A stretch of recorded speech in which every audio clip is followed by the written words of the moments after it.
Black listed tax payer, ये एक ऐसी टर्म है जो बहुत ज़्यादा यूज़ हुई है। आज हम इसको एक्सप्लेन करते हैं।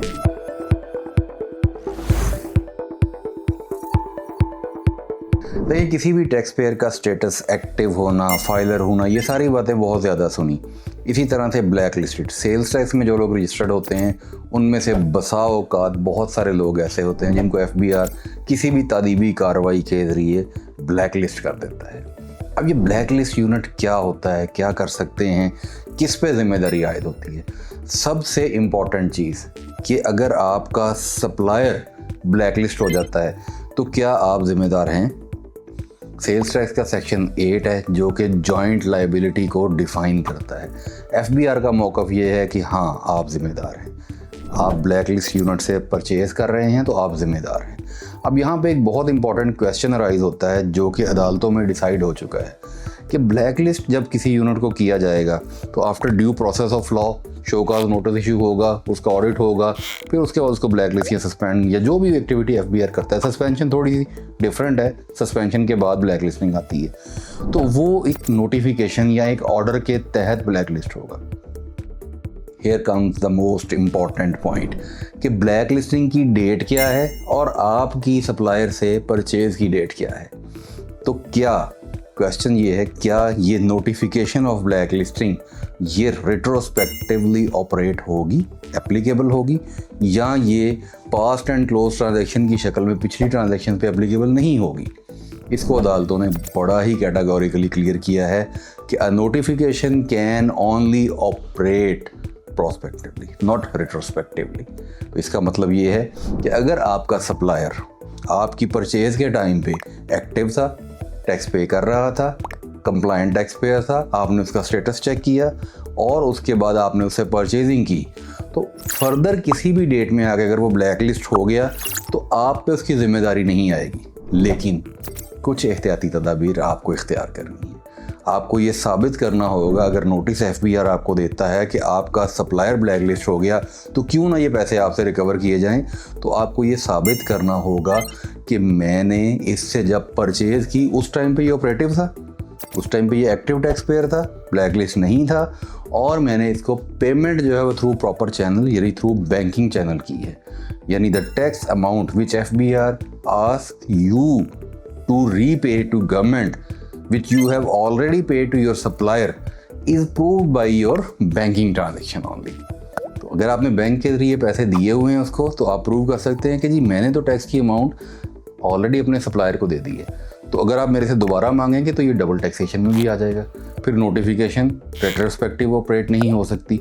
फिर उसके बाद आप इसका प्रूफ अपने डॉक्यूमेंट्स के साथ जमा करवाएंगे जिसमें आप अपनी फिजिकल ट्रांसफ़र ऑफ गुड्स की एविडेंस दे सकते हैं, क्योंकि FBI का मौक़िफ़ इस पे ये आएगा कि आपने कहीं सिर्फ पेपर ट्रांजैक्शन तो नहीं की। तो उसको नलीफाई करने के लिए, उसको प्रूव करने के लिए आपको फिजिकल ट्रांसफ़र ऑफ गुड्स का एविडेंस देना पड़ेगा। 3 चीज़ें अब साबित करनी पड़ेंगी आपको। जब भी आपका कोई सप्लायर ब्लैक लिस्ट होता है, आपको नोटिस आता है, आपने सबसे पहले प्रूव करना है कि at the time of purchase उसका स्टेटस ठीक था।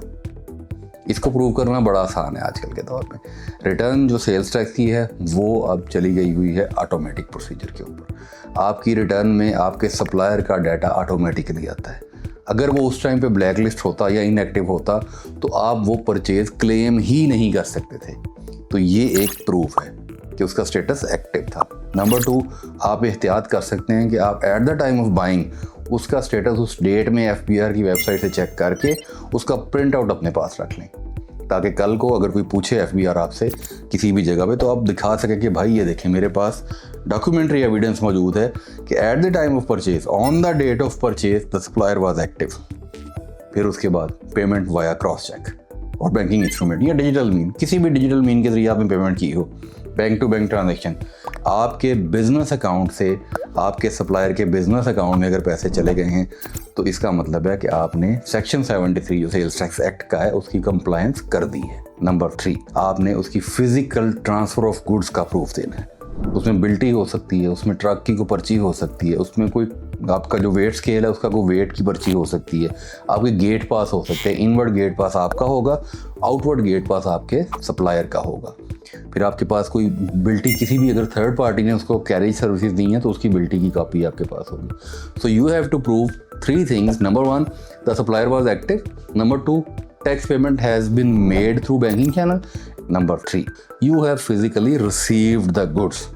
क्योंकि जो इनपुट टैक्स है ना जी, जो आपसे एफबीआर रिकवर कर रहा है, इनपुट टैक्स की डेफिनेशन ही ये है कि tax paid on goods received by the person, by the registered person. So आपने ये 3 चीज़ें अगर साबित कर दी तो देन अगर आपका सप्लायर ब्लैकलिस्ट भी हो जाता है तो आप पे किसी किस्म की जिम्मेदारी नहीं आएगी और आपसे वो टैक्स नहीं लिया जाएगा। एहतियात करने की ज़रूरत ये है कि आपने इन तीनों चीज़ों की कंप्लाइंस की हो।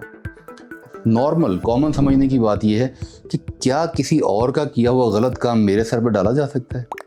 मैं कैसे ये जिम्मेदारी ले सकता हूँ कि मेरा जो सप्लायर है वो भी कंप्लाइंट रहेगा, वो हमेशा टैक्स टाइमली अदा करेगा, वो किसी भी वक्त ब्लैकलिस्ट नहीं होगा? मैं तो ये नहीं कर सकता। तो उससे बचने के लिए जो मेरे पास रास्ता है, मैं अपने सेफ्टी मेजर्स तो ले सकता हूँ। सेफ्टी मेजर्स क्या हैं कि मैंने उसका स्टेटस चेक कर लिया, मैंने पेमेंट क्रॉस चेक से की और मैंने फिजिकल ट्रांसफ़र ऑफ गुड्स का एविडेंस रखा। इन 3 चीज़ों की मौजूदगी में इसके बावजूद अगर आपका सप्लायर ब्लैकलिस्ट हो जाता है तो आप पे किसी किस्म का कोई भी मुश्किल वक्त नहीं आएगा और आप बआसानी इस नोटिस का या इस कार्रवाई का जवाब दे सकते हैं।